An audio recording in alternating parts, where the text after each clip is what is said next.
Hello, আসসালামু আলাইকুম everyone. আমি মোহাম্মদ আশাদুল ইসলাম। আজকে আপনাদের জন্য ইমোর দুইটি দুর্দান্ত সেটিংস নিয়ে আসছি।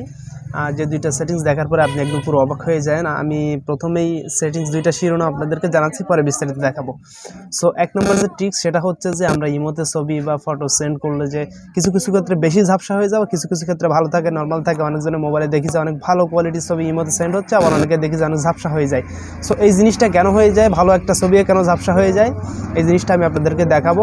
আর ট্রিক্স নাম্বার 2 হচ্ছে যে আমরা যখন ছবি বা ভিডিও ইমোতে আপলোড করি বা সেন্ড করি কাউকে, তখন দেখা যায় যে হঠাৎ অটোমেটিক আমাদের অপরপক্ষের ফোনে ভিডিও বা ছবিটা সেভ হয়ে যায়। সো সেটা কেন হয় সেটাও দেখাবো, এবং অনেকের ক্ষেত্রে সেভ হয় না, সেটা কেন হয় না সেটা দেখাবো। যদি আপনারা সেভ করতে চান অটো, সেক্ষেত্রে সেটিংসে কোথায় করবেন সেটাও দেখাবো। যদি আপনি অটো সেভ না চান, অনেকের ক্ষেত্রে দেখা যায় যে অপ্রয়োজনীয় কিছু ছবিও কেউ সেন্ড করলে সেটা সাথে সাথে সেভ হয়ে যায় এবং সেটা অনেক আপত্তিকর হয়ে থাকে। তো সেক্ষেত্রে তাদের জন্য ভিডিওটা অনেক বেশি ইম্পর্টেন্ট হবে।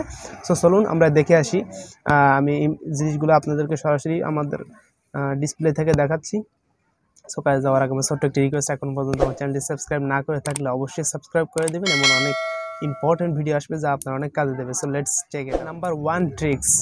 অ্যাপসের মধ্যে ঢুকলাম। ইমো অ্যাপসে ঢোকার পরে এমন একটি ইন্টারফেস দেখা যাবে। সো এখান থেকে আমাদের যে কাজটা করতে হবে, আমাদের লোগো আছে যে বাম পাশে কর্নারে, এই লোগোটার উপর একটা ক্লিক করতে হবে। সো ক্লিক করার পরে এখানে বেশ কয়েকটি অপশন দেখা যাবে, তার মধ্যে একটি অপশন দেখা যাবে যে সেটিংস। সো এই সেটিংসের মধ্যে একটা ক্লিক করতে হবে। সো আমি সেটিংসে একটা ক্লিক করলাম।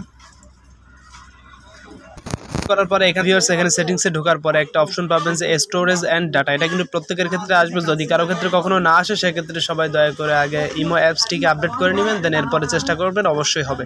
সো স্টোরেজ অ্যান্ড ডাটার মধ্যে একটা ক্লিক করে দিতে হবে। ক্লিক করলাম। ক্লিক করার পরে এখানে যে ফটো অ্যান্ড আপলোড কোয়ালিটি, এটা অপশনটা দেখা যাচ্ছে, আপনারা খেয়াল করেন এখানে এই যে ফটো আপলোড কোয়ালিটি, এই ফটো আপলোড কোয়ালিটির মধ্যে একটা ক্লিক করতে হবে।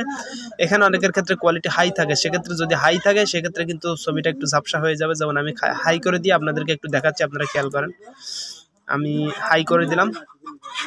দেন আমি সাপোজ আমার ইমোতে কাউকে একটা ছবি আপলোড পাঠাচ্ছি। আমি সাপোজ একে একটা পিকচার পাঠাই। দেন গ্যালারিতে যাওয়ার পরে আমি এই পিকচারটা সেন্ড করলাম তাকে। দেন আমি আবারও ব্যাক গেলাম, গিয়ে আমি আবারও চলে গেলাম প্রোফাইল থেকে সেটিংস থেকে স্টোরেজ অ্যান্ড ডাটা। এখান থেকে ফটো কোয়ালিটি হাই করার পরে আমি অটো রিকমেন্ড করে দিলাম। দেন এখন আমি আরও একটি ফটো আপলোড করব।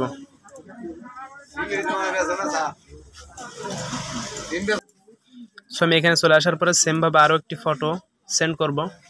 সেম ফটোটাই আমি আবার সেন্ড করছি। সো এখন আমি ফটো দুইটার মধ্যে একটু ঢুকে দেখবো। প্রথম যে ফটোটা আমি আপলোড করেছি সেটা একটু খেয়াল করে দেখেন, এটা যদি জুম করি তাহলে কেমন ফাটা ফাটা হয়ে গেছে।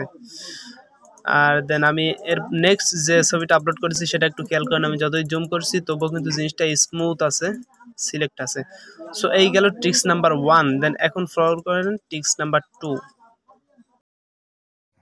Number 2 tricks. সো তার জন্য আমরা চলে যাবো আবার সেটিংসে যাওয়ার পরে স্টোরেজ অ্যান্ড ডাটাতে যাওয়ার পরে এই যে অটো সেভ আফটার রিসিভ কোনো পিকচার আসার পরেই এখান থেকে যদি আমি এটা অন করে দিই, অফ করে দিলে সেক্ষেত্রে কোনো ফটো অটো আসলে আমার মেমোরিতে সেভ হবে না। এখানে দিলে কোনো ভিডিও অটোমেটিক আসলে সেটা সেভ হবে না। যদি আমি এই দুটো অপশন অন করে দিই তাহলে অবশ্যই আমার এখানে সেভ হয়ে যাবে। সো এই ছিল আজকে দুইটা ইম্পর্টেন্ট ট্রিক্স। যদি কারো ভালো লেগে থাকে এবং উপকারে আসে থাকে তাহলে অবশ্যই চ্যানেলটাকে সাবস্ক্রাইব করবেন এবং ভিডিওটির একটা লাইক দিবেন। আর আপনার মূল্যবান মতামত আমার কমেন্ট বক্সে জানাতে ভুলবেন না এবং ভিডিওটি বন্ধু বান্ধবদের মধ্যে অবশ্যই শেয়ার করবেন। সো সবাইকে অনেক অনেক ধন্যবাদ পুরো ভিডিওটি দেখার জন্য। ভালো থাকবেন এবং আমার জন্য দোয়া করবেন। নেক্সট ভিডিও আসলে আবারও দেখা হবে।